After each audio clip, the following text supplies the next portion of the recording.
అపేక్షయా విజయస్య అపేక్షయా వినయః ఉన్నతః. విజయం కంటే వినయం గొప్పది. ఇక్కడ మనము అపేక్షయా ఎందుకు ఉపయోగించాము?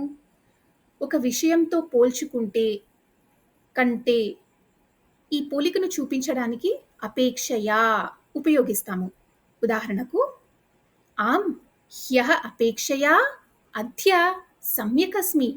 అవును, నిన్నటి కంటే ఈరోజు బాగున్నాను.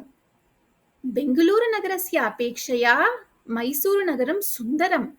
బెంగుళూరు నగరం కంటే అపేక్షయా మైసూరు నగరం సుందరం. ఓహో, మమ అపేక్షయా కనిష్టः వా? ఓహో, నాకంటే చిన్నవారా? భవాన్ మమ అపేక్షయా జ్యేష్ఠः వా? మీరు నాకంటే పెద్దవారా? ఇలా అపేక్షయా ఈ పదంకి ముందు వచ్చే పదం సంస్కృతంలో షష్ఠీ విభక్తిలో ఉంటుంది. మీరు షష్ఠీ విభక్తి గురించి ఇంకా తెలుసుకోవాలి అనుకుంటే కింద డిస్క్రిప్షన్లో ఉన్న లింక్ క్లిక్ చేయండి. ఇక్కడ 2 ఉదాహరణలు చెప్తున్నాను. రామః పుంలింగ పదం. రామః షష్ఠీ విభక్తి రూపం వచ్చేసి రామస్య. రామస్య అపేక్షయా రాముని కంటే. సీత సీత వచ్చేసి స్త్రీలింగ పదం. సీతాయాః ఇది షష్ఠీ విభక్తి రూపం.